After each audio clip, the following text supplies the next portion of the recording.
Hey guys, welcome back. I hope you're having an amazing day. Let's get right into the stories. The next one is a pro-revenge story. My name is Alex, and growing up, my older sister Sarah and mom never really got along. Even from my earliest memories, they were constantly butting heads. Mom was born and raised in a small village in the Philippines. Her family was dirt poor. She was one of 9 kids. Despite the hardship, Mom worked her way through college and became the first in her family to graduate. Education was everything to her. Over the years, she paid for several of her siblings to attend college too.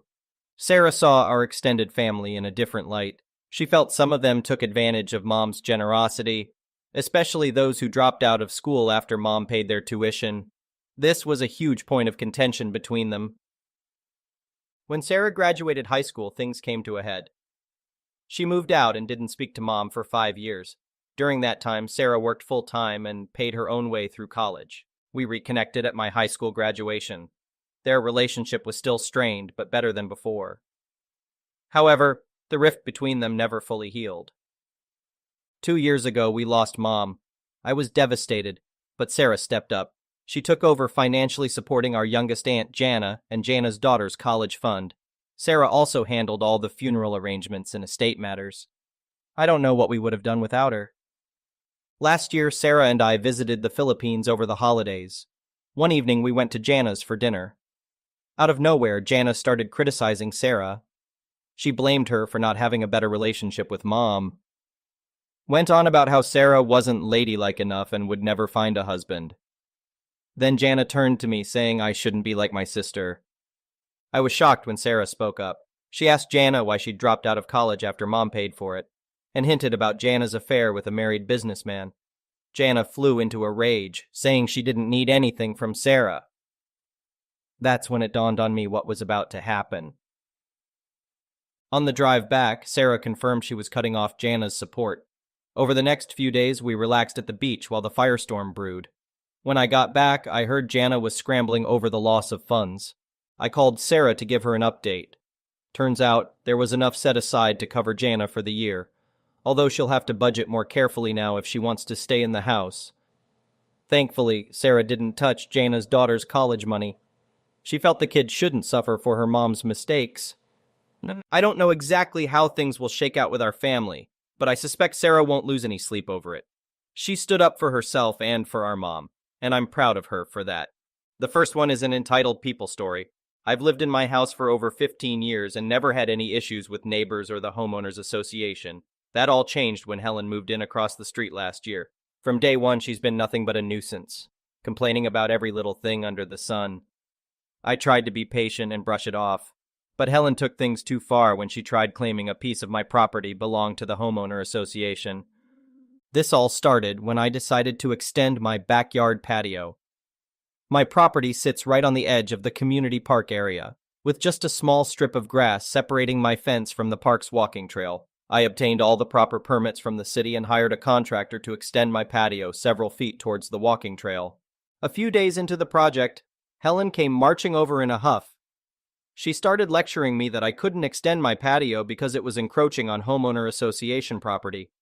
I calmly explained that the land was mine, not the homeowner association's, and showed her the property survey I had on hand. Helen refused to look at it, going on about homeowner association regulations and land rights. After 10 frustrating minutes, I finally got her to leave, thinking that was the end of it. Oh, how wrong I was. The very next morning, I arrived at my house to find Helen at the construction site with a police officer. She had a smug look on her pinched face as she pointed at my patio extension. The officer asked to see my permits, so I presented them, explaining I had full rights to the land. But to my shock, the officer believed Helen when she insisted it was homeowner association property. No matter how many times I showed the property survey proving my ownership, he took her side. When I demanded evidence that the homeowner association owned the land, Helen hemmed and hawed before thrusting a crudely drawn map in my face. It showed a new property line that conveniently gave the homeowner association the strip of land I was building on. The officer studied Helen's crayon drawing intently before declaring I had to cease construction immediately. I was furious. This was my land that I paid good money for. I had legal documents proving it, yet the cops were siding with Helen and her kindergarten quality map. Unbelievable. As the cops drove away, Helen stood there with her scrawny arms crossed, a triumphant gleam in her beady eyes. "All land belongs to the homeowner association," she declared snootily. "Don't like it? Take it up with the board."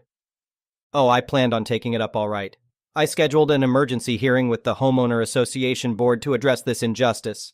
A few days later, I sat across from the board members as they glanced disinterestedly at my property survey and permits.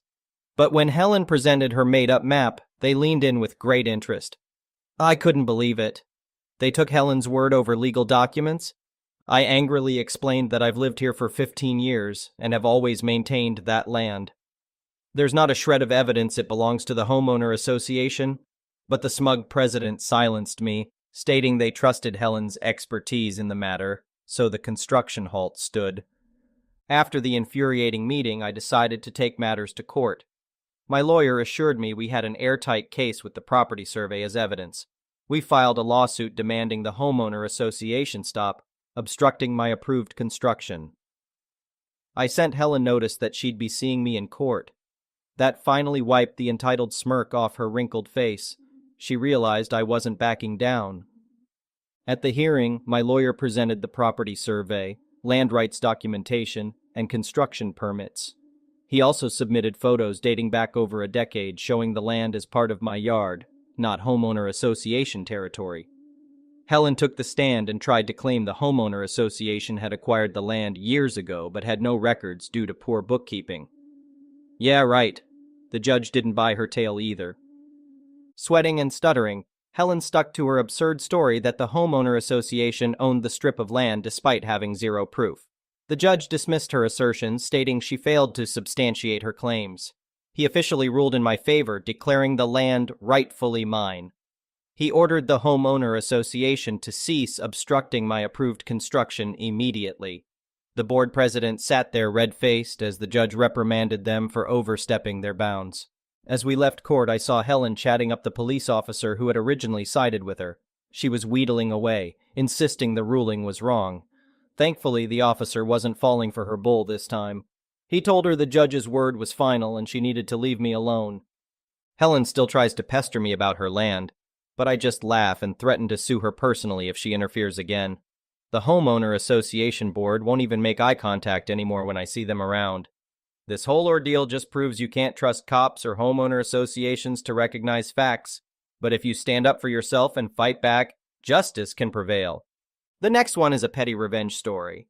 Our Karen neighbor complained about another neighbor's motorcycle. It's a stock bike, so he didn't add any loud muffles, and prior to this, he was very respectful. He would start the bike and drive conservatively out of the neighborhood. But then enters Karen. Karen complains about everything, and everyone knows her. She has complained several times about the motorcycle and calls the cops frequently for dumb things. This time she decides to go too far and tries to prevent the motorcycle from leaving the neighborhood. She nearly ran him over. So now, because Karen literally tried to murder someone, the motorcycle rider starts his motorcycle a few times a day, rides to Karen's house a couple houses down, revs his engine for a few minutes, then speeds away in the most obnoxious way possible. He's even had some of his buddies come by in a sort of Duck You Karen parade. I talk to him, we know each other, and he's a decent dude, and he at least agrees to stop doing this at night and to ride safely since there are a lot of kids in the area. I honestly can't blame him at all because everybody hates this idiot, and she deserves much worse considering what she did. I just wish there was a legal way to get her to stop being such an idiot. The next one is a malicious compliance story. So I remembered a story of malicious compliance, as recounted to me by a good friend of mine. My friend is a hairdresser by trade and works at a very upscale salon. I go to her myself and can attest to her being amazing. Anyway, this salon had one customer who had been passed around from hairdresser to hairdresser, bullying every single one she saw. This woman was an absolute holy terror. She made count 'em three separate hairdressers cry. The only reason she was still a client of the salon was that her mom was friends with the owner. She was a relatively young gal, maybe in her mid-20s, with very long bottle blonde hair past her waist, that she insisted to everyone who wasn't her hairdresser was her natural color. It was very much not. She went to the salon religiously so no one would ever find out her secret shame. She blamed her hairdresser for all her hair problems. many of which were the results of heavy bleaching and how much heat she used on her hair and her refusal to follow care instructions, and was never satisfied with anything. So everything shuts down in our state, and she screams at my friend to come do her hair for her, because she can't have her boyfriend finding out she's not a natural blonde. Anyway, my friend refuses, and despite Karen's threats, she knows that the salon owner knows she's too damn good at her job and has too loyal a customer base to fire her, so she thinks no more of it until a few months later when the salon reopens. And lo and behold, who should appear in the appointment book but Karen. So the day arrives and Karen shows up with her hair dyed jet black, and not very well dyed either.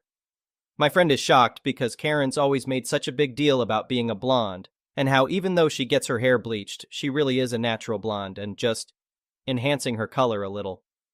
My friend asks Karen what they were doing that day, and Karen demands to be made blonde again. My friend is like, okay, that's going to be a process because this idiot has used black box dye, which is really hard to get out. For those of you who don't know, getting dyed dark hair to blonde is usually something done in stages, so the hair has a chance to recover a bit between bleaching sessions to avoid breakage. Karen is like, no, I'm going to be blonde when I leave here today, or I'm telling your boss that you see clients at home sometimes and getting you fired. My friend sometimes does friends' hair at home for a lower price because she's a sweetheart, which her boss is fine with. And it's your fault I had to dye my own hair this color because my boyfriend would have seen my roots if I hadn't done something. My friend is tired of Karen's BS at this point, but it's a slow day, and she has time. She explains to Karen that if she takes her blonde all in one go, her hair will be fried, and she'll likely end up having to lose a lot of length. Karen scoffs and rolls her eyes and is like, that's never happened before, and my hair's so healthy, I'm sure it will be fine if you don't screw it up.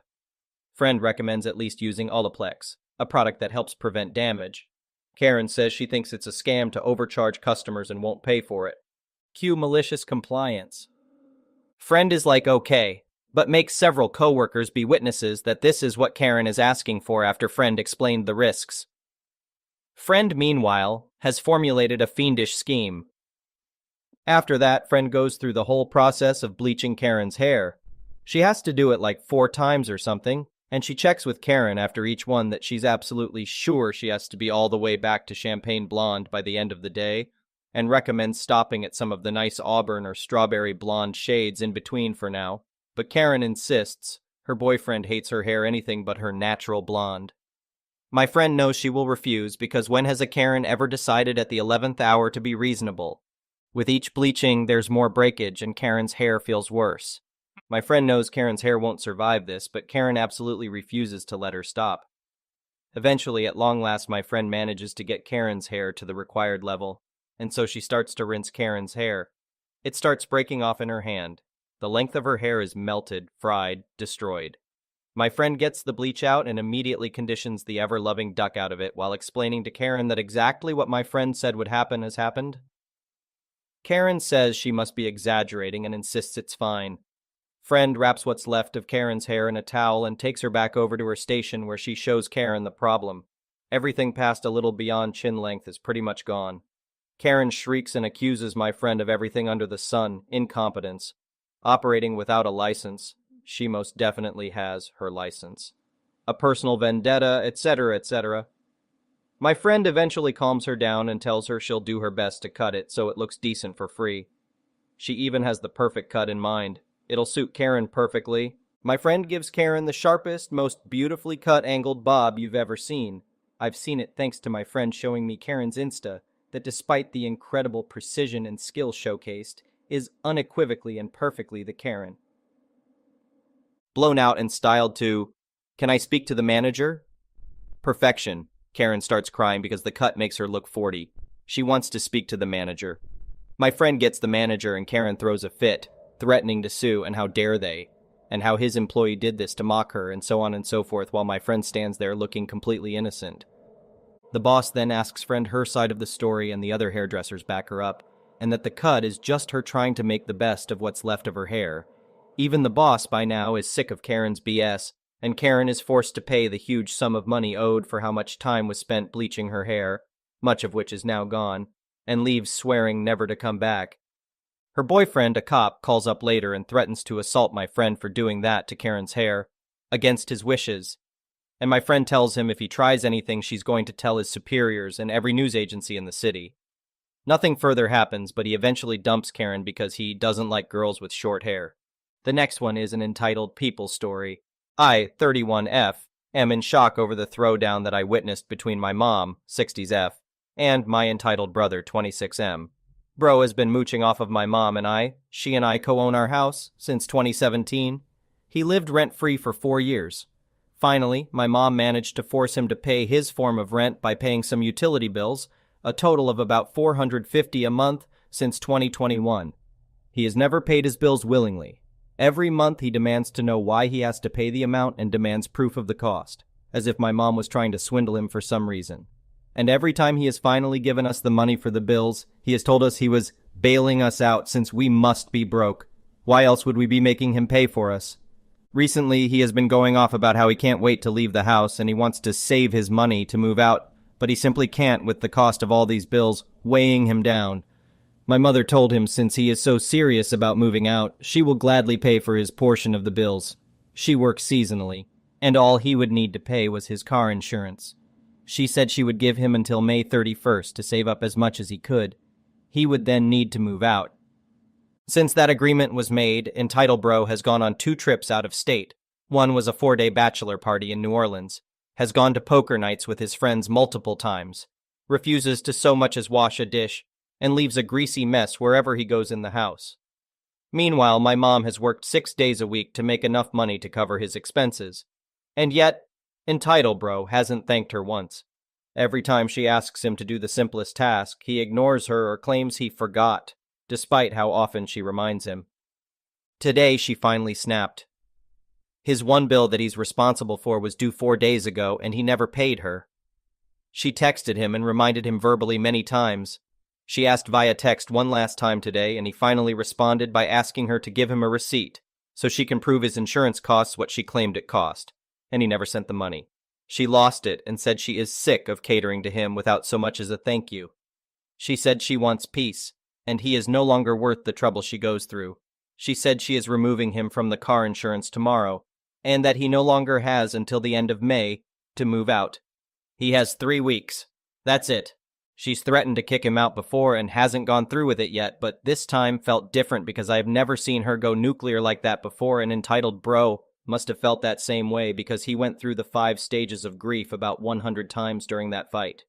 He screamed, cried, accused, name-called, tried to pull me in to defend him, tried to pull in his dad, lives 2 hours away, to defend him, tried to call my mom's sisters to defend him, claimed getting his own insurance was an emotional burden, claimed she needs professional help because she is obviously out of her mind, said that she obviously doesn't care about him. Otherwise, why would she so cruelly deprive him of such valuable resources? He went on and on for 3 hours, and she didn't budge. I don't want to get my hopes up that she'll stick to that 3-week deadline, but this is the closest she's come to evicting him. I hope this will scare him into leaving before she has to. The next one is an entitled Parents Story. To those that don't know, my daughter, 6 was born from a one-night stand with Jeff. We were never romantically involved. It was a simple one-night stand and we did use contraceptives, but they failed. It happens. A few months ago, Jeff went full psycho and tried to convince me to leave my daughter with him so she could serve as a replacement child for his wife who recently lost their infant daughter. I refused, and right now, we're in the middle of some legal issues. Now for today, I thankfully didn't deal with Jeff. Instead, he sent a priest to harass me at work. I'm going to be very blunt. I am completely detached from religion. I'm not an atheist, just don't really like the idea of the Catholic Church. That's the leading religion in my home country. I respect it, and most of my family is Catholic, so I have a detached respect for church officials. Today I was doing some paperwork when I got a call about a priest asking for me. I didn't have any meetings scheduled, and a lot of times we get visits from clergy asking for donations or participation in events, so I figured that was it. I told the secretary to let him in, and things at first seemed rather polite. Shake hands, asking how things were, the usual chit-chat. Then the priest began talking about how it had come to his attention that I was a single woman with a child, and that apparently I lived a life of debauchery and hate. His words. I was taken aback and agreed I was a single mother, but that I didn't see how I lived in debauchery and hate. The priest then went on about how he knew my daughter is prohibited from spending time with her father, and that I'm constantly sleeping around with men instead of living a godly life. How he was worried and thought it would be best I considered giving my daughter a chance to live with a proper family rather than see me sell myself. Angry was an understatement. I did keep it civil simply because I was at work and I had no intentions of screaming to a religious man at work. I simply told him that my daughter was fine with me. She lived a safe and happy life. My personal affairs were my own, and that I had no intentions of sending her to another household. I told him that if there was nothing else, he should probably leave as I had other things to attend to. And he then showed his hand, and that's how I know it was Jeff's doing. The priest told me he didn't think my daughter would be a happy child with me, but her father was well respected in his church and he knew he would raise a proper Christian lady. At that I laughed and simply said no. I once again recommended he left, and if he didn't, I would be calling security. He left saying he would try to speak to me again when I'm not being hysterical. I told my secretary and our security not to let him into my office again. And I called my lawyer. I don't have audio, but we do have security feed from him walking into my office. Thank you for watching. I would really appreciate it if you could like the video and subscribe to our channel if you haven't already.